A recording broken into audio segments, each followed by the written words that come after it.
All right. Well, welcome everyone. It's great to see such a turnout of a crowd and for an event about Latin America here in New York. I am actually just going to set my timer just to make sure we are all on time before I get that. Perfect.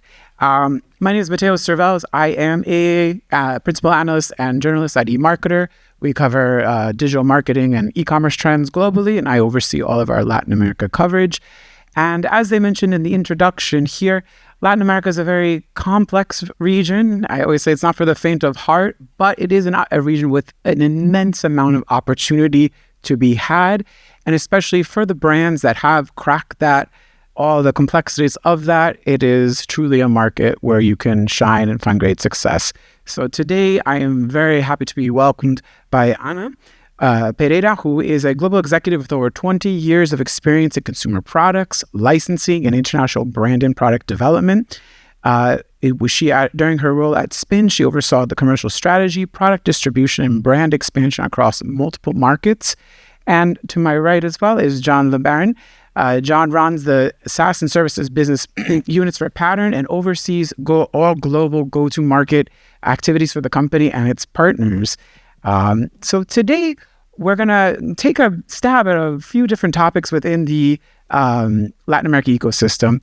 And I always like to level set just kind of what we're talking about. As mentioned, Latin America is the fastest growing retail e-commerce market in the world, and it will continue to be the fastest growing market through 2028, according to our own estimates, at which time after that it'll be dethroned by the Middle East and Africa, but by just a few percentage points. So hopefully, as the economic conditions involved, LATAM will reclaim its number one title.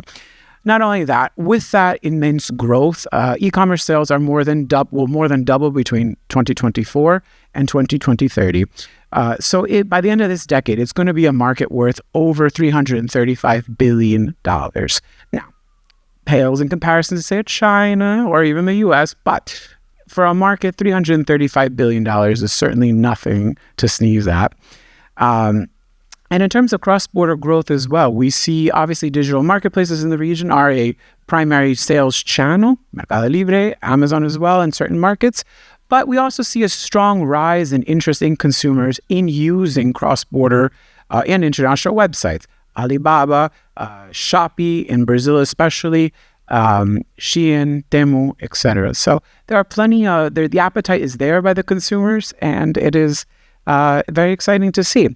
So I'll start with you, Ana. You spent 15 years building Spin Master's presence internationally and across Latin America. What's one thing you wish you knew before getting started into this fun market? First, thank you for being here. How much time do I have? Because there's a lot. No. There is a lot that I wish I knew 50 years ago. But I would say there's two things. One of them I don't think I could predict, which is the marketing volatility that is today. The activities are changing every day, and how e-commerce and AI involve so much. And all those three together makes a perfect storm, and it's beautiful for product. That I couldn't predict. The second one is what makes a product successful. Back in the day, everybody was talking about, let's do translations, let's do localization. And I wish then I knew that there is much more than that.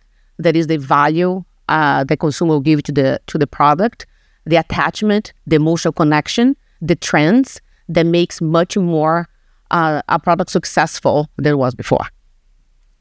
Very, very true with that. The volatility is always that one thing that I don't think anyone's really expecting, but it is definitely things to keep in mind. And for John, for you, from Pattern's point of view as one of the largest third-party sellers on Amazon specifically, what is one of the biggest mistakes that you see brands when they first consider expanding outside the U.S. in international markets in general? Yeah. Well, I also wanted to thank you guys all for being here, and very excited to dig in more into this amazing tapestry, basically, of countries and marketplaces and languages and people and cultures, etc. So I would say, yeah, the number one is just not having the right data, probably. I think data really informs a strategy, and sometimes you have a board remit of like, whatever, we got to get into LATAM, or we have to go into Brazil, or we have to, get into Mexico, without probably just taking a step back and saying, where did this mandate come from, and what do we actually need to be successful?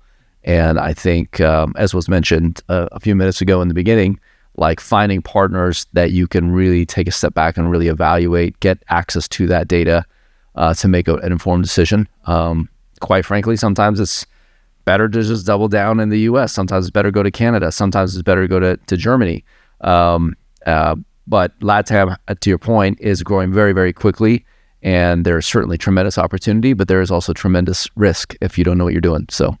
Exactly. And I think as we've seen over the past 2 years, I think risk in general with volatility globally, I mean, no one could predict, what happens with that. So I think making sure, keeping yourself informed of the data, what's happening in these markets on the ground, is definitely a good strategy to getting ahead and understanding the nuances of each of these.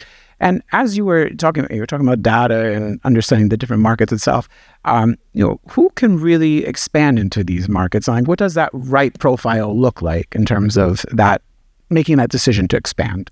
I mean, I think it's really just, I don't want to say there's certain things that fit and some that don't. I think it's just really understanding the trade-offs. So when I talk about data, it's a lot of largely how big is the category, not just how big is the opportunity, but if you are in beverages versus dog food versus vitamins and supplements versus electronics.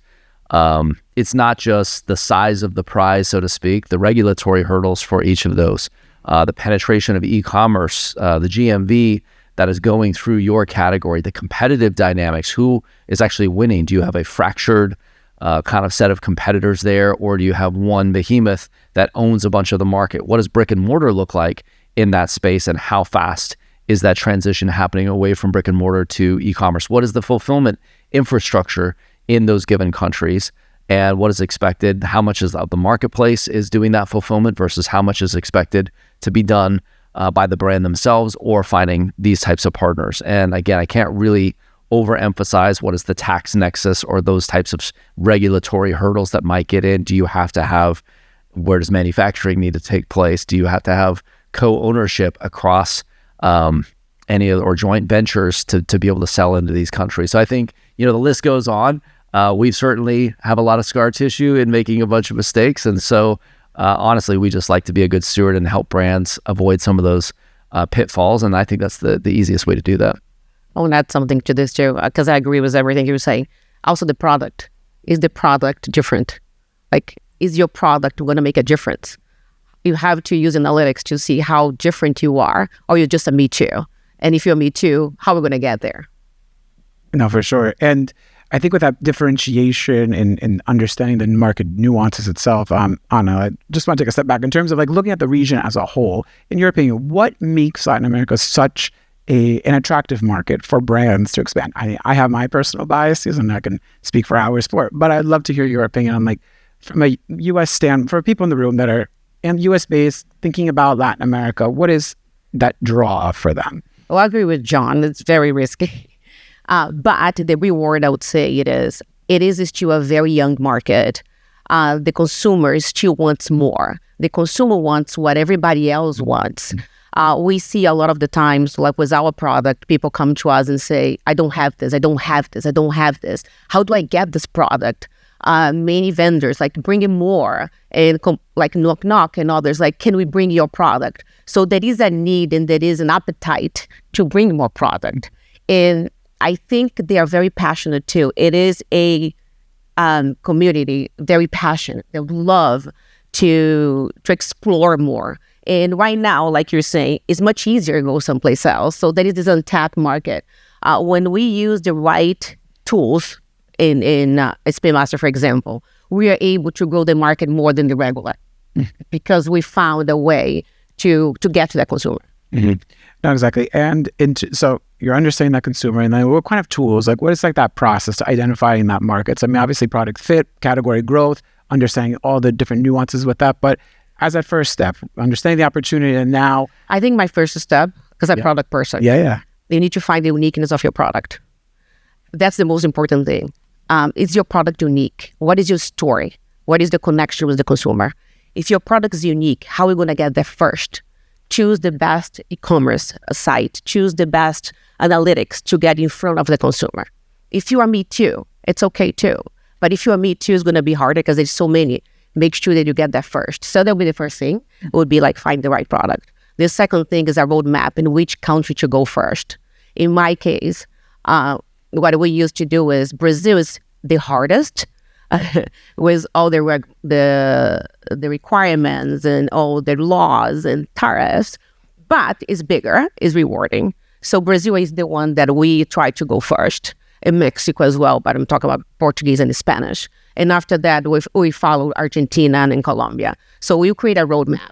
And this roadmap has to have a very specific product for a very specific customer, and then the country afterwards. For sure. And that is, I think those nuances too, even in a country as big as Brazil. And even when you look at these markets, understanding what within, are you selling in Sao Paulo? Are you selling in the northern part of the country, in the southern part of the country? In Mexico as well. Mexico City is very different from the border states, and the border states are very different from the southeastern region. So I think understanding all of those different nuances and really what is your product and what market or target market you're going after and getting into that, which I think segues nicely in terms of looking at like the right channel and understanding, where to go, because every market is different. There are your big players in the market, and there's a slew of local players as well. So, John, I'm curious to know, when you're thinking global expansion, how do you decide which channel is right for the category, and then what signals inform it being a right fit or not? Yeah, I think as Anna alluded to, understanding your differentiation strategy, understanding where you fit, and then ultimately how you're going to position that product, and then who are the buyers of that product? So are you premium priced, as I think about almost like a digital shelf, right? So in that competitive set, if you're selling lotions, for example, versus sunscreens, versus electronics, versus pet food, versus outdoor equipment, sports equipment, whatever it is, it's like understanding what is the job people are doing and how are they fulfilling that job today. Might be a pickleball paddle or a tennis racket or something like that, but it's ultimately like, who is the buyer? Are you premium priced in the market? Are you a price leader? And are you in a commoditized space? And then as I said before, what is like the brick and mortar, and what strategies do you have place? Is it a digital only? Many of the brands we talk to is like, I just want to launch digital because the infrastructure required and the relationships and the distribution partners to go brick and mortar is going to be a lot heavier lift. And so we're just going to try digital first. Okay, cool. Then I think about, okay, who is the persona that you're going after? And we may get into this a little bit later, but I think about even more every day is just like, what does product discovery look like? Just because you show up in the market does not mean anyone wants to buy it. They even know who you are. So do you have a promotional strategy? Do you have an advertising strategy? If you are skewing younger toward the demographic you're going after, to Anna's point as well, like, these people are incredibly passionate. That's like one of the best pieces of this. And you have new channels opening up, like social media, like TikTok. Social selling starts to become a big piece where you can actually, in some cases, not go as heavily into traditional like marketplace advertising and go more into your creator strategy, your influencer strategy, your agentic strategy to aid with that product discovery. And we're seeing a lot of digitally native brands absolutely crush this aspect all throughout Latin America. And you have people kind of buying in droves, and the traditional players are getting like swept up. Like, where did these companies come from? Where did these products come from? Well, they came from a very, dedicated and focused strategy on the social activation of incredibly vibrant, young, animated and passionate individuals that become salespeople in effect for the brand, getting into that younger demographic. So I think these are all just like considerations, but unfortunately there's no silver bullet that is just like, this is the strategy. It really takes stepping back for a second, understanding, okay, what are those channels? But to your point, by and large, it's going to be very, very hard for you to set up D2C and make that super, super effective just because of that cost of acquisition. So marketplaces are that natural, how do I reach the largest markets with the lowest investment, so to speak, or the broadest coverage? Marketplaces will be that. It's just that I think the script is getting turned upside down a little bit in terms of product discovery, especially with younger generations. Yeah, I mean, product discovery, and even looking at some of the consumer data itself, I mean, it was historically very, TV ads, Formulaic, this, yeah. social media. But now, I mean, it's just such a very fragmented landscape. And I would say globally, I think this is now we're in such a globalized world. I mean, social media plays such an outsized role, especially in emerging markets. You now have AI and that, I mean, the data I have, it's like changing every month that the data is already old. It's that emerging as a product discovery channel, creators, the impact of creators with that, the impact of retail media and retail media using creators and video, and really all these lines getting blurred in terms of discovery. So for a brand, it's definitely very important to understand that how that path to purchase is evolving from really all phases of, between discovering a product, researching a product, deciding whether to buy that product, and then understanding how that fragmentation leads to the different channels as well. You may see an ad on a marketplace and wind up buying it somewhere else. So, and I think too, with the marketplaces, that staying power is certainly very high. We do see it is still kind of that preferred channel among consumers. And even when we look at, confidence in terms of what, if you're researching a product on a marketplace, think here in the US, historically, we always went on Google, we researched the product on Google, but now we're venturing to new category, researching that product directly on an Amazon or turning to our community-based sourcing on, say, like Reddit, for instance. So in Latin America too, you still see that marketplace dynamic in terms of discovery and research, but that the whole, I'd say, path to purchase is really fragmented. So, and I would love to hear your take on that as well in terms of understanding and choosing the right channels or in discovery into.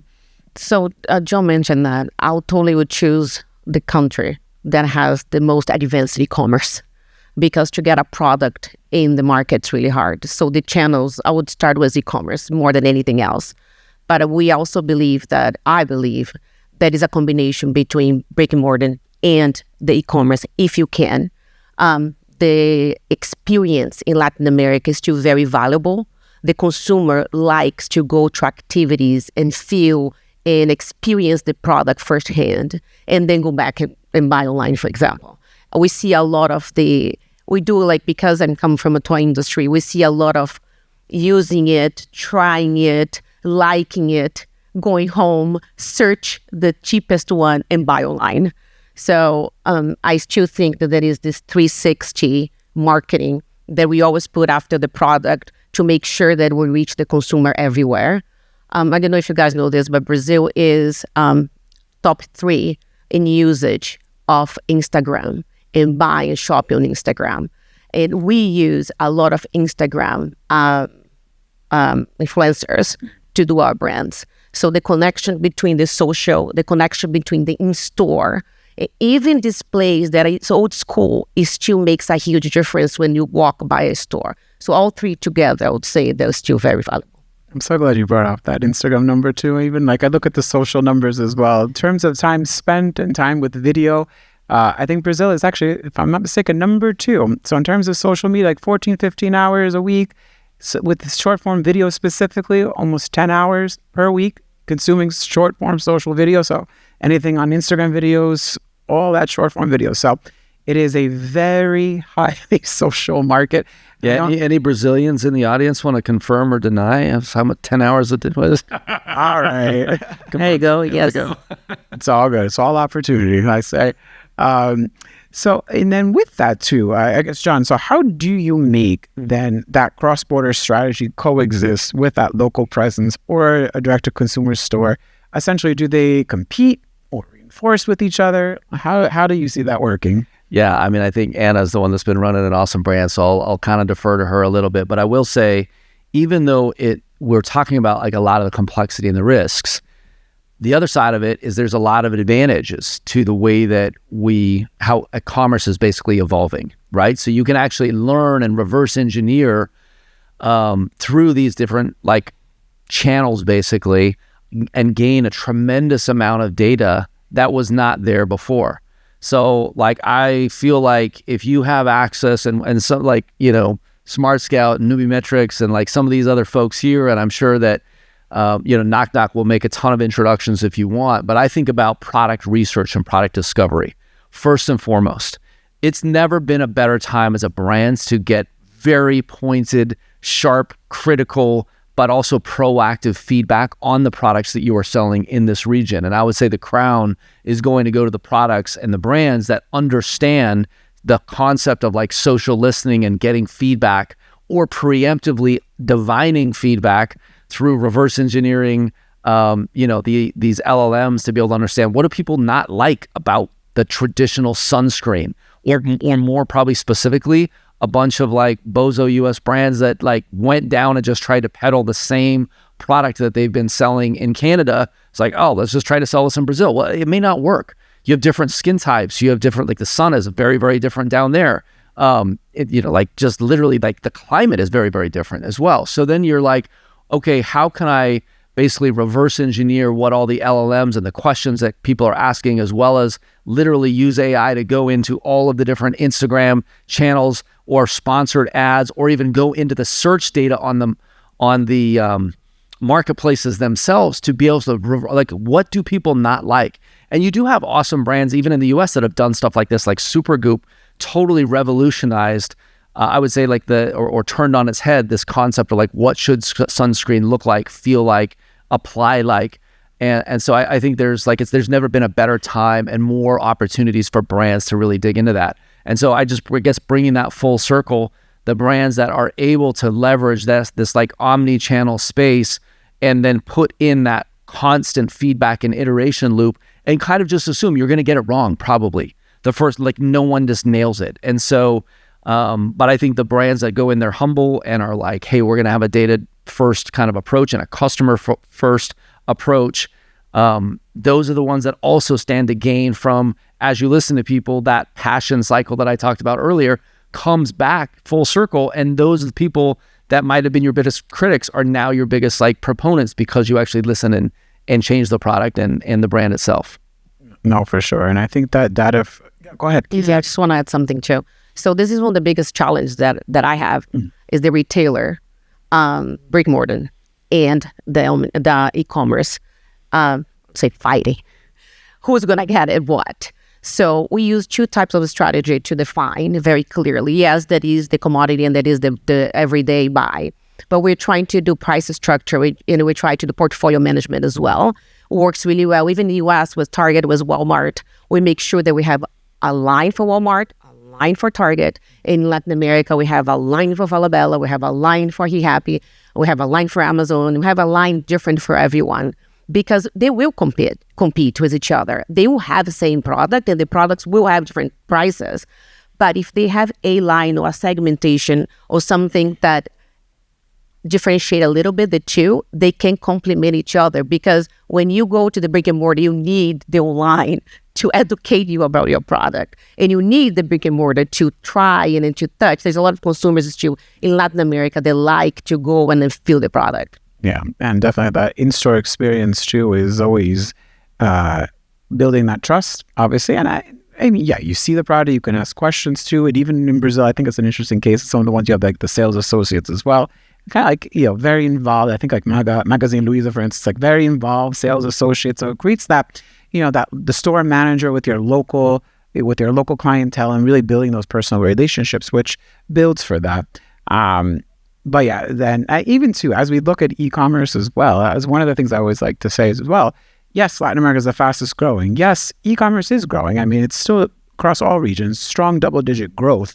But if we flip the inverse of that, even in a market like Mexico, where, it's going to be reaching over 20% e-commerce penetration actually this year, that means it's still 80% of sales are still in store. So it's always that, depending on how we're looking at that discussion of the coin with that. But yes, and I think that data is, the key for that. And even with a lot of these retailers, in terms of the tools that they're providing with consumers, whether you're marketing or your consumer base, I'd say you guys will know this better than I. I mean, you deal with this more than that. But from my perspective, it seems that these tools are improving and better in terms of helping brands and sellers understand the consumer and all the different touch points that help lead to that, and also combining both, and for the omnichannel players, combining that physical world data with the online data.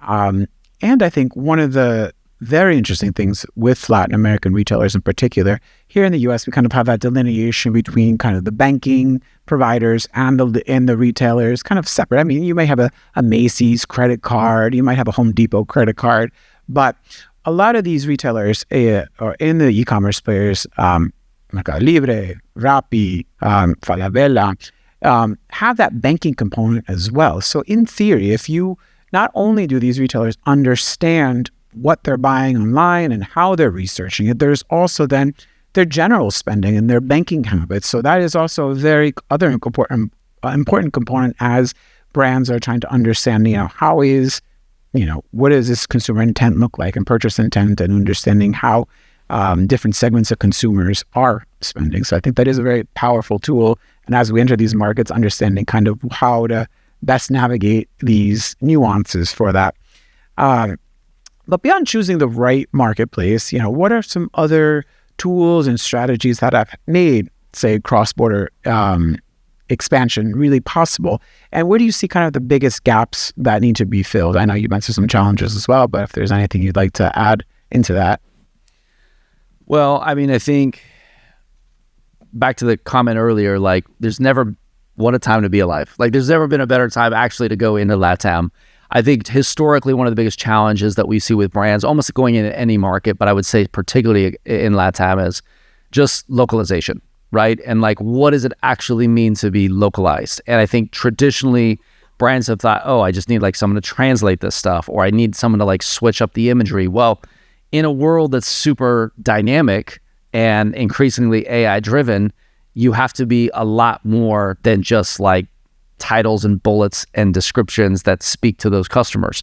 And that's why I'm like such a proponent of like this creator strategy and really starting to tap in to these movements, because it's almost like there's never been a better time to have a bunch of ambassadors and actual, like creators that know the market, that have already a following of their own channels, to be able to like advocate on behalf of your brand. And that can actually almost preempt the rest of your strategy. Like once you see that, like video is a massive driver of conversion, well, all of a sudden you can use user generated content that you started with on that strategy onto the marketplaces or onto D2C. And then maybe the last thing that I will say is, getting in potentially pretty niche. I think it could be very overwhelming as a brand to be like, what are all my retail, like where should I start? Well, it just so happens a lot of these, retailing strategies are also becoming more niche. Can you partner with dermatologists basically as almost a retail channel? Could you partner with like professional sports clubs to start to get a little bit of an anchor or a wedge into that retail strategy? So I think combining all those, it can get, those are some of the gaps that I see. I know we have 5 minutes. I want to add something to this. Oh, please. We had a great story. We gave some product. No, we didn't give some product. There was an influencer in Brazil that was huge. He liked one of our products and he showed. That product took off and we sold more tech decks. I don't know if you guys are going to know tech deck, the skateboard, in Brazil than anywhere that year, the following year, like for 3 years. And I want to say that because the generated content, a lot of people that I talk to with my distributors, we don't have money for the influencers. You don't need to have money for the influencers. You just need to make a very nice package with a bowl and then send to their house. And maybe they will pick up. In the US, the Kardashians pick up Paw Patrol the other day. Justin Bieber pick up the Rubik's Cube just because they have in their hands. It doesn't cost much, and it's worth, and the impressions that you get, it's millions. So it's not only big companies, yes, they spend a lot of money, but we also do those kind of things like grassroots to make sure that we put the word out there. Love it. For sure. Congrats. So now, that's great. So now with our last, I'm going to just beg for 2 more minutes. So just to close out, lots of opportunity, lots of challenges, and there are so many trends that are on the horizon, and we could have a whole nother hour discussion just on that. So briefly, but what is one trend within Latin America and e-commerce that is most exciting for you for the rest of this year, and why? I'll start with you, Anna, and John. I can't wait to see AI together with my marketing to change the activity and the marketing delivery that they have for the consumer by the minute. I can't wait to see that. Like, they see the consumer behavior, they change the marketing tomorrow. They see the consumer behavior, they change the marketing tomorrow. Together with the content, I'm super excited about that. Yeah. I mean, I'd be remiss if I didn't mention like this whole social commerce aspect and AI, but I will also say one of the most exciting things that is super definitively unsexy is just fulfillment and operations and like moving boxes. That is getting better and better every single day. And obviously you could have the best content, you can't get it to the customer and you can't adjust returns and you can't actually get it into their hands. That to me has been one of the biggest roadblocks of really going full bore into Latin America. And I see through partnerships, through the marketplaces themselves doubling down on this stuff, it's getting better and better. So ironically, it's probably the most unsexy because it's so analog, but that's one of the things I get the most excited about. I like it because even some of these services, when I'm down in the region, say they claim 10 minutes and I just try it out just for obviously good market research. And it was 9 minutes and 50 seconds. I was like, that, and given the traffic in these cities, it is mind-boggling. So I think there is something that we always can learn from Latin America, even in more developed parts of the world, because there is a lot of innovation and opportunity going on there. But thank you so much, Ana, John, for your time. This has been very illuminating, and I look forward to the next panel as well. Thank you. That's it.